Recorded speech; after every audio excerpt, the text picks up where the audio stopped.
तहसील रुदौली के पटरंगा अंतर्गत ग्राम गंजकारी में प्रधान रामनरेश गुप्ता के आवास पर आयोजित 7 दिवसीय श्रीमद् भागवत महापुराण कथा वर्तमान समय शबाब पर है।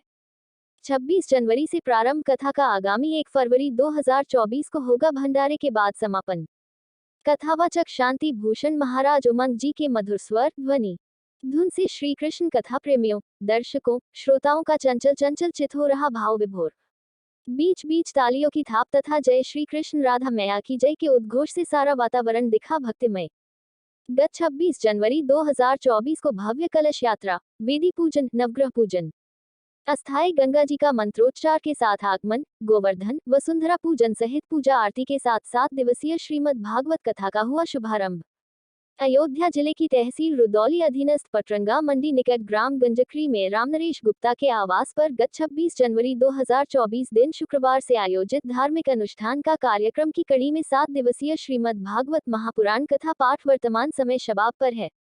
प्रत्येक दिन कथा मध्याह्न बाद 2 बजे से शाम 5 बजे तक तथा रात्रि 7 बजे से मध्याह्न रात तक कथावाचक शांति भूषण महाराज उमंग जी द्वारा शास्त्रों, पुराणों, वेदों के माध्यम से दीनबंधु दीनानाथ भक्त वत्सल भगवान श्री हरि के अंश माखन चोर, नंद किशोर, श्री कृष्णलाल तथा जगत जननी महालक्ष्मी मैया के अंश राधा मैया सहित अनेक देवी देवताओं, यक्ष, गंधर्वों की विभिन्न लीलाओं का वर्णन बड़े मनमोहन ढंग से संगीत के माध्यम से किया जा रहा है।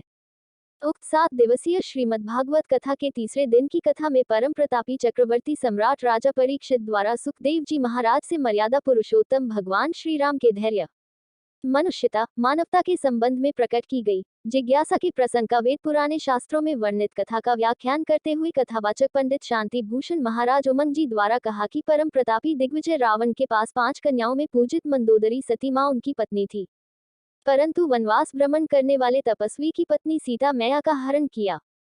परंतु युद्ध के अंतिम क्षण उसी रावण का क्षति विक्षत शरीर अग्नि पर पड़ा अंतिम सांस से ले रहा था और उनकी धर्मपत्नी उन्हें विलोकने आती है। प्रलापोपरांत मौजूद वानर सेना नायक जामवंत जी से माता मंदोदरी पूछती है, वह कहाँ गए जिनके द्वारा हमारे पति का उद्धार हुआ।